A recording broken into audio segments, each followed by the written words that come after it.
when I got out on a 10.5-year sentence, we'll just do an exercise real quick. You guys with me on this? Everybody, okay, thank you for the respect, man. Everybody just close your eyes.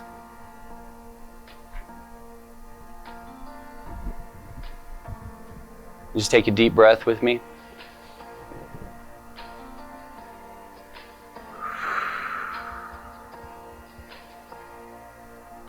And what I want you to imagine is your biggest secret.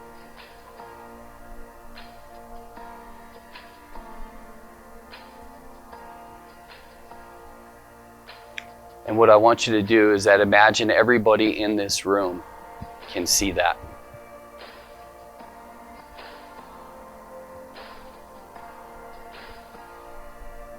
How are they looking at you? How do they feel about you?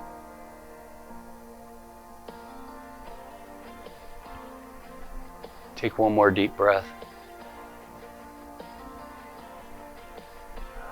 And open your eyes. See, I have 9 felonies. That's what I carry into a future employer. That's what I'm going to carry into society. And for those that don't have felonies, right, we all have secrets. But what if your secret was out the open for everybody to see?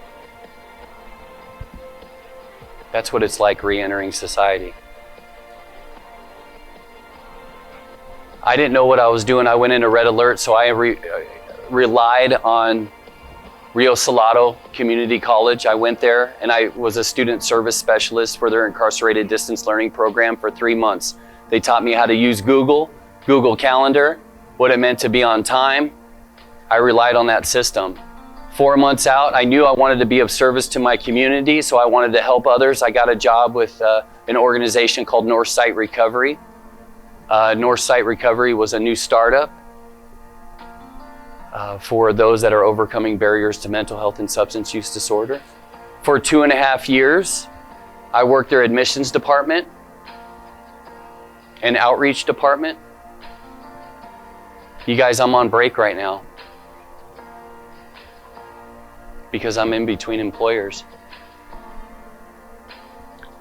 I'm 2.5 years out, and I've been afforded to be an operations director for an outpatient provider at a hospital.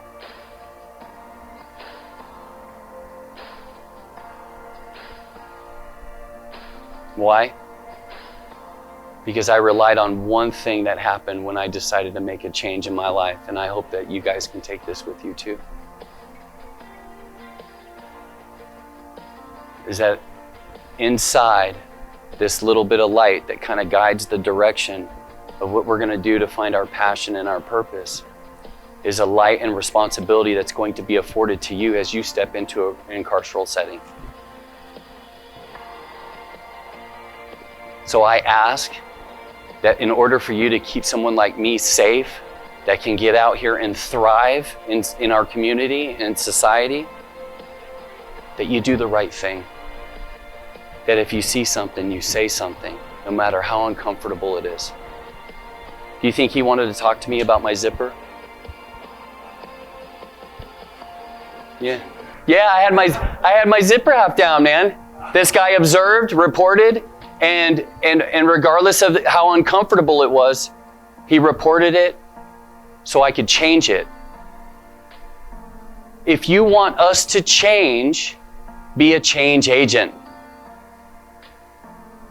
If you see these guys that are wanting to get in classroom and they were a little bit late on the turnout, man, get them into that classroom. Get them into that classroom. That's all I can ask.